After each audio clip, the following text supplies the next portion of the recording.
called Dear Sugar.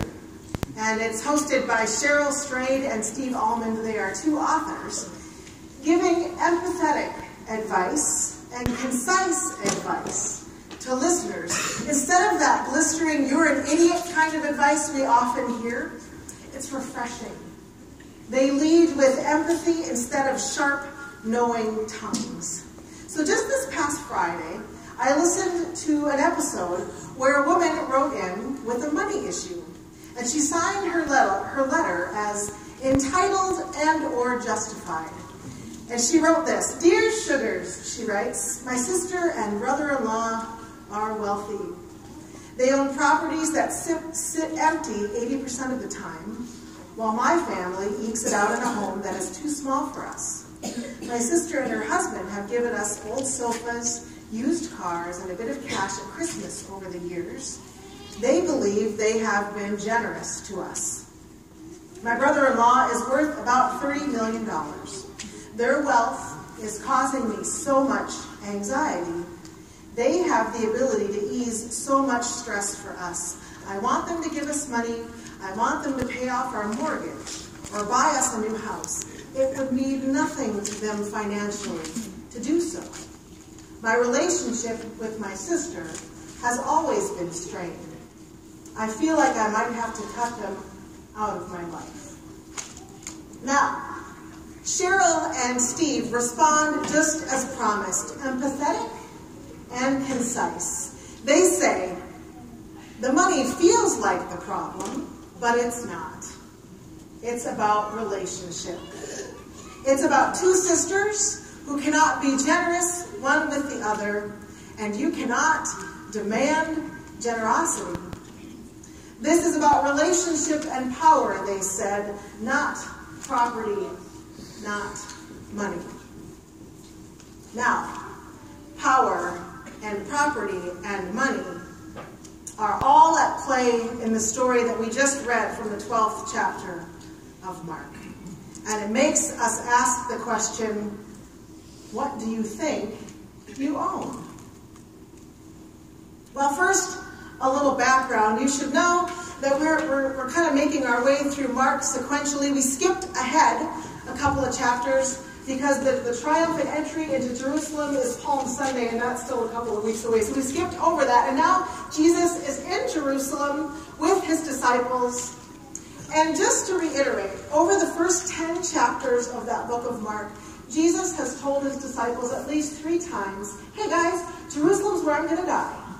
Hey guys, Jerusalem is where they're going to hand me over. The religious professionals are going to hand me over and they're going to kill me. They're going to hang me from a cross. Hey guys, Jerusalem is the spot. So he's told them that again and again, and they always miss it, of course. So here he is in today's reading. He's in the temple and he's teaching on the home turf of, dun dun dun, the religious professionals, right?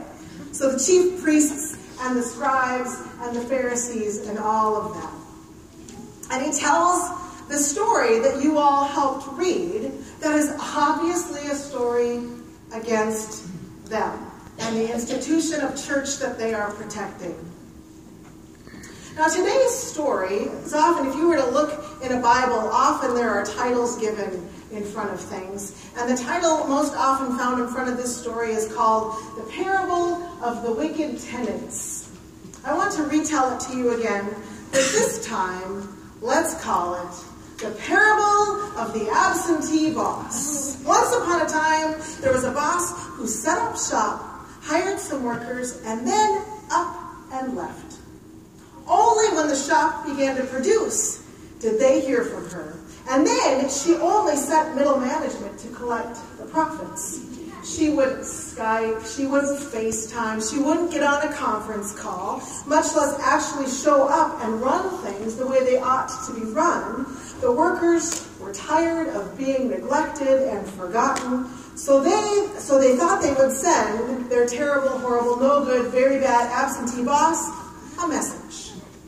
So they bullied the middle management. Every supervisor that was hired and sent to communicate with the workers to collect data about profits was shut out or bullied. They didn't respond to their emails. They didn't attend the staff meetings. They made up rumors. They locked them out of the building. And they finally hired a covert company to have each middle management representative quietly and effectively taken care of. And wouldn't you know, one day that lousy boss's son shows up. Well, just who does he think he is? Walking around there like he owns the place. And when it occurs to the workers that they might have a shot at actually owning the business if they get rid of the heir apparent, the son, they take him out right there.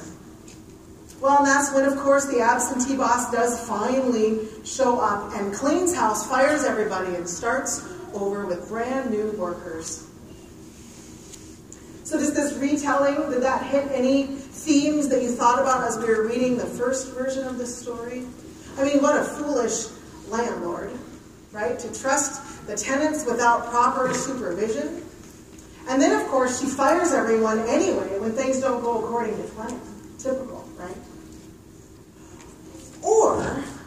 Or maybe you heard the story this way. The parable of the greedy, entitled workers. So once upon a time, there were a bunch of greedy workers who worked for a creative entrepreneurial startup in Silicon Valley. The office space was amazing. There were places to do yoga and couches to hold meetings on and a nap room so as to bring out the workers' best potential. The coffee was gourmet and fair trade. The bar was stocked with organic wine. Now, because this startup was going to spread globally, the genius creator had to be on the road all the time spreading this company.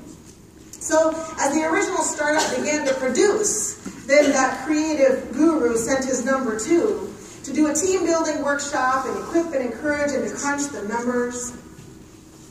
And again, he was met by company-wide resistance. Again, the creative guru sent another trusted leader to assess and collect his assets only to be shut out. Passcodes were changed, ID badges denied. Again and again, whatever the guru sent to collect was turned away in every way imaginable. It was awful for this person who had created the company to suddenly be shut out from it. So all he could think to do was to send his son. Because his son was a little more of a people person. You know, maybe he could win the employees back. Well, the employees saw right through that, and they took him out. And it's then that the guru returned home and fired everyone and started over.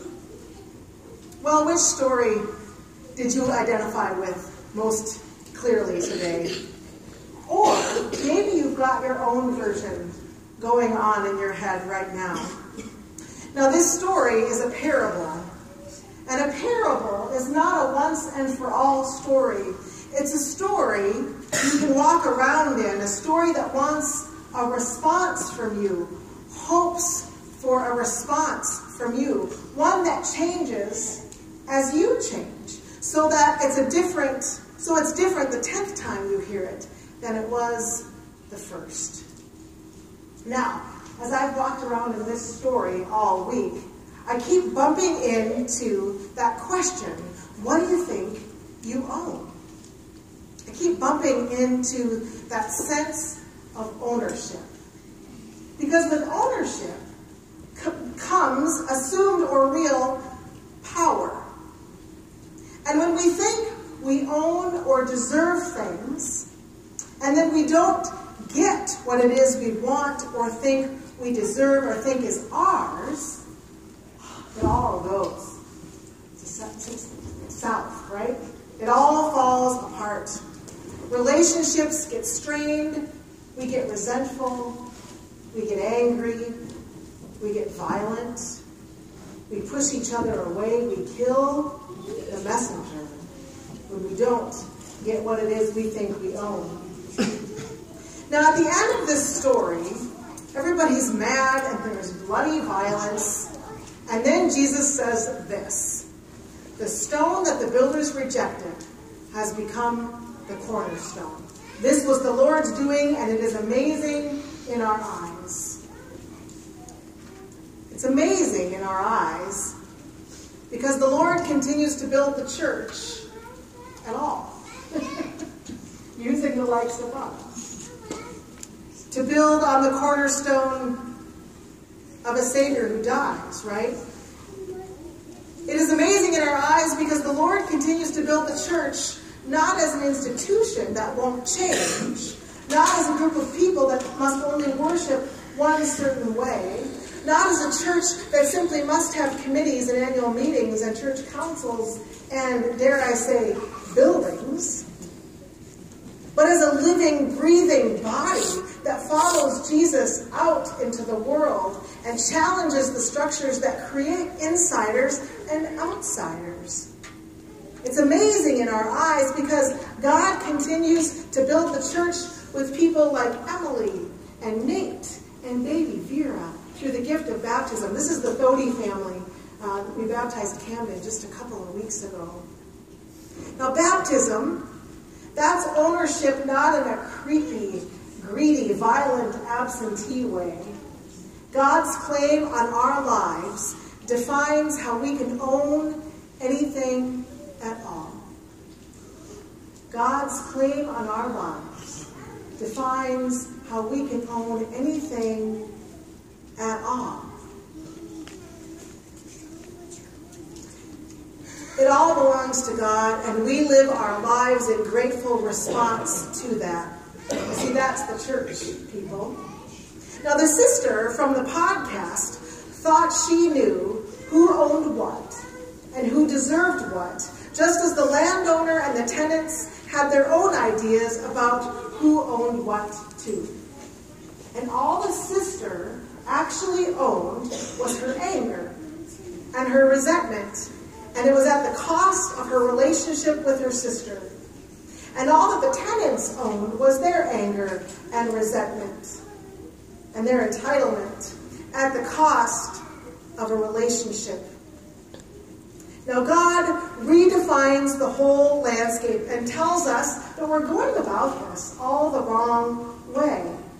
Because it was never really ours to begin with, because it was God's first.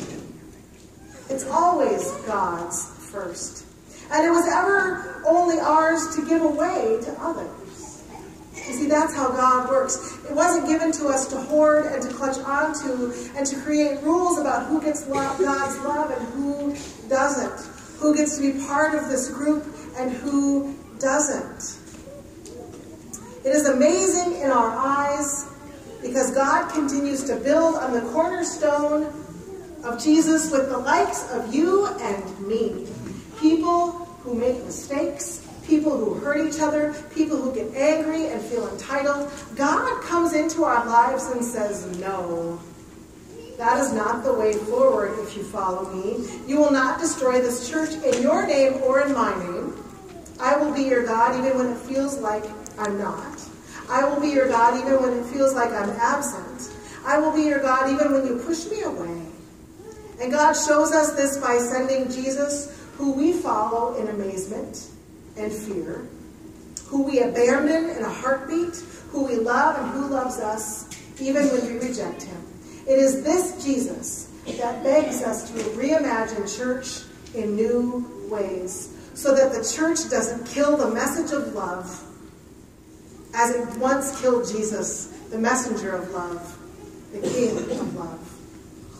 You see, Jesus is the cornerstone of our faith, a rejected and dying Savior who welcomes Vera into the waters of death and resurrection.